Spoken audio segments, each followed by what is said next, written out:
wabarakatuh. Selamat datang kembali di channel YouTube saya. Dan bagi kalian yang baru saja bergabung, saya ucapkan selamat datang di channel YouTube saya.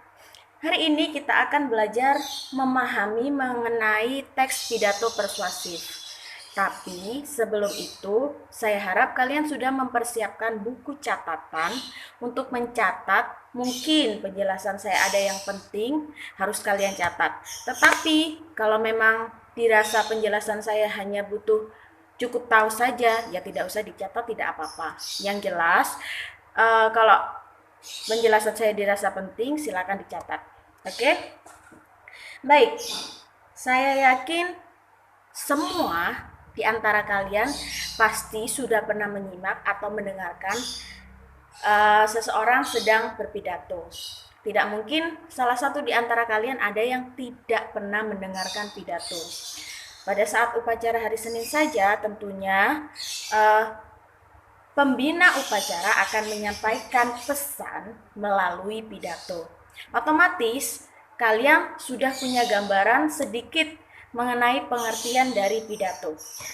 Jadi, menurut KBBI, pidato merupakan pengungkapan pikiran dalam bentuk kata-kata yang ditujukan kepada orang banyak. Saya ulangi lagi, pidato merupakan pengungkapan pikiran dalam bentuk kata-kata yang ditujukan kepada orang banyak. Istilah singkatnya, pidato itu penyampaian gagasan untuk orang banyak, ya. Jadi ketika kita berbicara di depan umum, menyampaikan gagasan kita, itu berarti kita sedang melaksanakan pidato. Tapi anak-anak, yang kita bahas hari ini bukan hanya sekedar teks pidato biasa. Pidato yang kita bahas adalah teks pidato persuasif. Di kelas 8, kalian sudah pernah mempelajari mengenai teks persuasif. Apa sih teks persuasif itu kalau kalian masih ingat? Teks persuasif itu teks yang berisi argumen atau gagasan untuk meyakinkan atau membujuk seseorang. Jadi kalau digabungkan, pidato persuasif adalah penyampaian gagasan atau pikiran seseorang di depan halayak umum untuk meyakinkan atau membujuk melakukan sesuatu. Sesuatu yang seperti apa, Bu? Tentunya sesuatu yang positif, bukan sesuatu yang negatif, ya. Setelah kalian mengetahui mengenai pengertian pidato, kalian juga harus mengetahui mengenai tujuan dari teks pidato persuasif. Apa sih tujuan orang berpidato persuasif itu? Jadi, kalau orang berbicara di depan umum itu tujuannya itu yang pertama untuk menyampaikan informasi. Kedua, untuk menghibur audiens atau menghibur masyarakat. Tetapi untuk pidato persuasif tujuannya bukan hanya dua ini.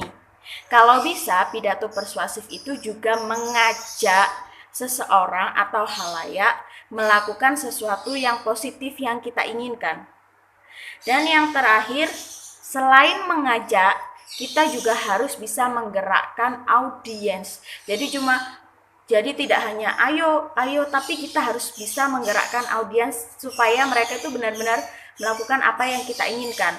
Yang kita inginkan tadi seperti yang saya katakan tadi, itu hal yang positif, ya. Jadi tujuan dari teks pidato persuasif itu ada 4. Yang pertama untuk menginformasikan sesuatu, kedua untuk menghibur pendengar atau audiens, ketiga mengajak audiens atau pendengar melakukan sesuatu yang kita inginkan, dan yang terakhir menggerakkan audiens. Ada 4. Ingat-ingat, ada 4 metode yang digunakan dalam berpidato, khususnya pidato persuasif. Yang pertama ada manuskrip, memoriter, impromptu, dan extempora. Bu, keempat istilah ini pengertiannya apa dan bedanya apa?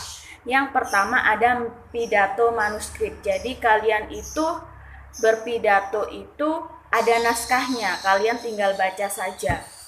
Kalau metode yang memoriter, memori berarti kalian sudah mempersiapkan bahan untuk disampaikan di depan umum. mungkin kalian catat terlebih dahulu, tetapi catatan tersebut tidak dibawa pada saat berpidato. Catatan tersebut kalian hafalkan sehingga pada saat berpidato kalian tidak membawa catatan. Jadi pakai teknik penghafalan. Yang ketiga ada pidato yang menggunakan metode ekstemporan. Ekstemporan itu menggunakan catatan kecil. Jadi kalian sudah siapkan bahannya sebelumnya, kalian siapkan apa saja yang mau disampaikan, tetapi yang dibawa ketika berpidato itu hanya catatan kecil yang mungkin saja kalian lupakan pada saat berpidato. Itu ekstemporan. Dan yang terakhir ada yang namanya metode pidato impromptu. Impromptu itu serta-merta. Jadi istilahnya dadakan seperti itu. Ketika kalian datang ke suatu acara, tiba-tiba kalian diminta untuk berpidato. Tidak ada persiapan sama sekali. Jadi yang kalian sampaikan itu serta-merta. Dadakan, tidak ada persiapan, tidak ada bahan yang disiapkan. Yang penting kalian menyampaikan gagasan kalian. Itu yang dinamakan dengan pidato dengan metode impromptu. Saya ulang lagi, ada 4 metode yang digunakan pada saat berpidato. Yang pertama ada metode manuskrip atau membaca naskah. Yang kedua ada metode memoriter atau menggunakan teknik penghafalan. Yang ketiga ada ekstemporan menggunakan catatan kecil, dan yang terakhir itu ada metode impromptu serta-merta atau yang biasa kita sebut sebagai dadakan.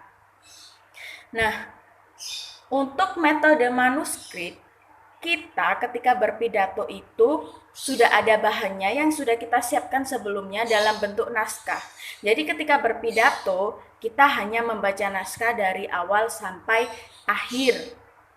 Begitu ya. Contohnya, pada saat presiden membacakan pidato kepresidenan ketika 17 Agustus. Kenapa harus menggunakan naskah? Karena tentunya tidak mau dong presiden itu ada kata-kata yang salah pada saat berpidato. Kesalahannya harus minim, nggak boleh banyak. Kemudian yang kedua, pidato memoriter atau menggunakan teknik hafalan, penghafalan. Jadi memoriter ini memang kita sudah siapkan bahannya sebelum berpidato ya, sudah siapkan bahannya. Mungkin kita catat apa saja yang mau kita sampaikan, tapi pada saat berpidato kita tidak membawa catatan sama sekali. Karena kita hanya mengandalkan penghafalan kita. Yang ketiga ada teknik atau metode berpidato ekstemporan, yaitu menggunakan catatan kecil.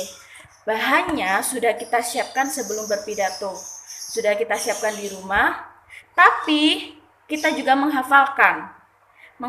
Jadi ketika berpidato kita tidak membawa naskah utuh dari awal sampai akhir, yang kita bawa hanya catatan kecil yang mungkin ada bagian-bagian yang terlupa kita tidak sampaikan. Jadi sudah disiapkan, kemudian kita hafalkan, tapi untuk berjaga-jaga kita buat catatan kecil, barangkali ada hal yang lupa tidak kita sampaikan. Itu yang menggunakan teknik manuskrip. Nah, yang terakhir ada metode berpidato impromptu. Ini yang berpidato serta-merta. Artinya apa? Kita tidak ada persiapan sama sekali. Nggak ada persiapan sama sekali. Jadi kita datang ke sebuah acara, tiba-tiba kita ditunjuk untuk berpidato. Maka yang kita sampaikan ya apa yang ada di kepala kita, begitu ya.